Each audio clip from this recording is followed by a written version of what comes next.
अब मैं आपको फाइनल सर्वे दिखाता हूं दोस्तों, जो मुझे सबसे ऑथेंटिक लगता है उस सर्वे की बात करता हूं। और यह सर्वे किसने किया है? दैनिक भास्कर ने। बड़ा महत्वपूर्ण सर्वे है दोस्तों। इस सर्वे की खासियत क्या है जानते हैं? इन्होंने ग्राउंड पर जो इनके सैकड़ों रिपोर्टर हैं, अब आप सोचिए छोटे छोटे 242 सीटें हैं ना, सैकड़ों रिपोर्टर हैं, कम से कम 2 रिपोर्टर एक जगह पे, और अगर स्ट्रिंगर वगैरह को मिला दिए तो ना जाने कितने। तो ये लोग तो बात करते हैं, एक एक सीट के लिए बात करते हैं, एक एक सीट का किया।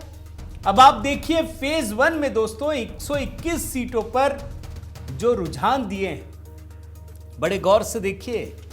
एनडीए को 76 से 78 और महागठबंधन को 40 से 42 सीटें।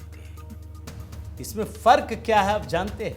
अगर पिछले चुनाव की बात करें तो एनडीए को 59 सीटें मिली थी और इस बार 76 से 78 सीटें, यानी कम से कम 17 से 19 सीटों का फायदा पहले फेज में हो रहा है। महागठबंधन को 40 से 42 सीटें, पिछली बार 61 सीटें, यानी कम से कम 11-12 सीटों का नुकसान हो रहा है।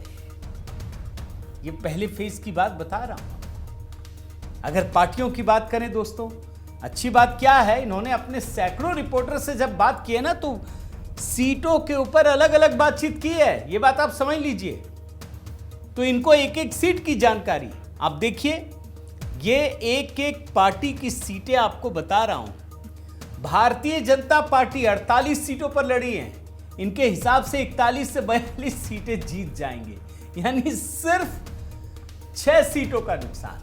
पिछली बार कितने में जीत मिली थी? 32 में, यानी 10 सीटों का फायदा दोस्तों भारतीय जनता पार्टी को। जेडीयू को देखिए, पिछली बार 57 में लड़े तो 23 जीते, इस बार 35 जीत रहे हैं, यानी 23 10 33 12 सीटों का फायदा। मैं किसी का सुन रहा था कि नीतीश कुमार बहुत मेहनत कर रहे हैं, देखिए मेहनत दिख रहा है।